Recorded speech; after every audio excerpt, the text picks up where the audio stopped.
Hello everybody, my name is Mary Guinan Darmody. I am in Tipperary Studies, and today I am in the company of Jimmy Duggan, who is going to show us around Thurles and some of its unusual aspects.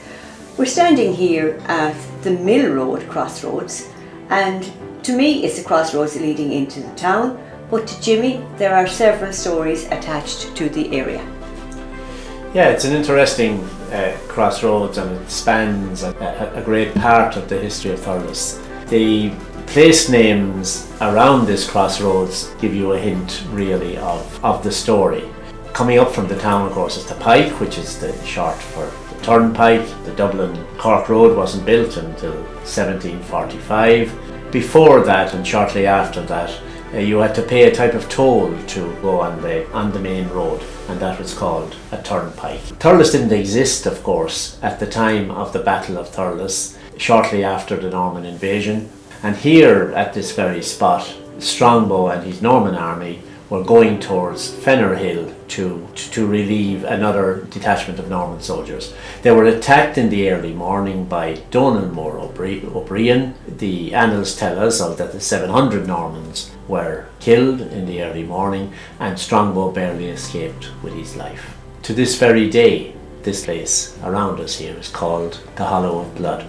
They buried them and marked them with bright stones, as someone would say, Loch de Galla, the Farn flagstones, the Galla of Loch de Galla. On our left here, we see this long straight road, and it's known as Boher Varoon. Varoon, Mary, would you know that name? I've heard it, I've travelled it. Boher is road, but the Varoon, I don't know. Yeah. So it's the road of the Baron, Boher and Varoon. Baron as in Baron Purcell of Latmore Court. Ah. The second signatory on the Treaty of Limerick, beneath that of Patrick Sarsfield. One of the great Norman lordships. He married the widow of one of the early Butlers and acquired a huge amount of land, prestige and power, and set up first of all a tower house in Latmore Court, and then added on an Elizabethan mansion, with that very striking building we see from the railway. I hadn't realised that there was a Thurles connection though. Yes, the great ring fort in Loch de Galla, Bowling Green, he actually imported soil to level that in order to have a bowling green there, and the town's land is still called Bowling Green today. Imported soil? Imported soil from wherever he got it to level the ring fort and to have it as a bowling green. And of course he also has a huge part to play in the story of hurling in Thurles when landlords had their own team. So Boher of Varoon, Purcells, are a huge impact on Thurles. The Butlers, the Archers and the Purcells more or less owned Thurles by the time the Cornwallian plantation comes around. Lady Thurles, of course, is married to the Butler. He dies on a trip to England to meet the King, and she marries Thomas Matthew. And her son, Butler, of course, becomes the famous Duke of Ormond. They lived in the Black Castle at the top of the town. Which is the one at the top of the town. Top of the town, yes.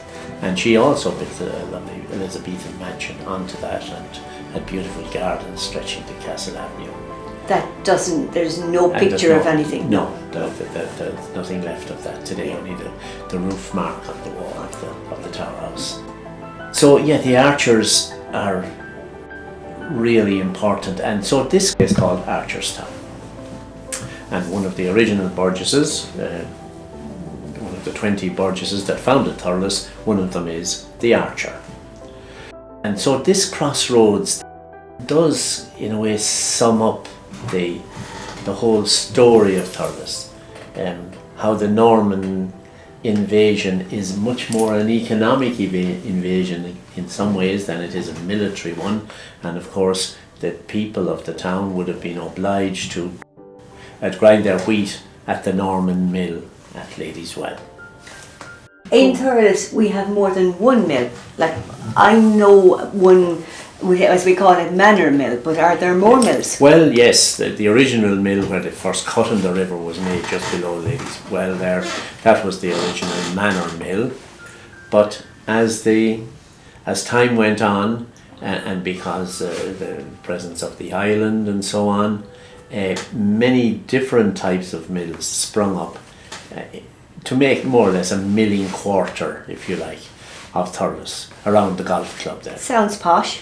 Yes, a really important place. Tuck mills, corn mills, wheat mills, and we still have remnants of them there. In that particular mill wheel, the mill wheel is still there. You can see where the cut in the river was made. And if we just take a look around this area, you know, it's the sound of water, it's tail races and mill races, arches, and just small little remains of the great milling complexes that existed around Thurles. So milling was very important in Thurles. Yes, yeah, milling, of course, in the 1700s and 1800s and 1900s, milling was really important, particularly after the Napoleonic Wars.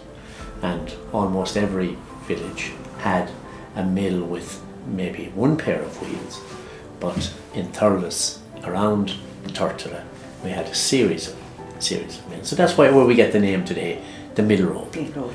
And we're talking corn milling. Yeah, or corn, grain milling. Grain, yes, Yeah. grain, yes. But there was a tuck mill as well, which is for beating woolen fabric. Actually, you have to pour urine on it, and then a set of its wooden mallets beat it, using the power of the water to give it this lovely finish, for which, of course, Irish tweed is famous all over the world. So this area is really, it tells the story of Thurles so well, and all that Norman conquest and all the 800 years and so on hasn't gone away, because look, here we have, even in the ordinary everyday post office, we still have Rex Edward, the King of England, with the crown. And contrary maybe to what we have been led to believe, it wasn't all angst and anger, a lot of charity and so on. And here we have the wonderful project of the Astronics Home by widow Emma Astronics for the widows of Mycarthy village in the beginning, type of almshouse and a type of dwelling place for any of the ladies of the parish of Mycarthy that had fallen in hard times. It's a beautiful building. It is, and of course a wonderful restoration Yes. today. John McCormack and his team have done, and the Lions have done amazing work there in Thurles. Yeah, so it's there, am I right in thinking it was about 1888, 1890? So here we are, 130, 140 years later? 100 years later, yes, yeah. Thurles is full of that, isn't it? There's on that corner the Arts and Crafts House, a movement that we hear very little of today, and yet it was the backbone of revolutionary Ireland, and use of brick and local materials, brick fields, maybe the brick fields out by British.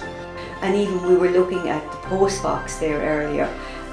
We're looking at this green post box, but in history, I'm sure that was a red I post would box. imagine so, very definitely. Yeah. That was one thing about the English system. The postal system was the envy of the world. It was expensive.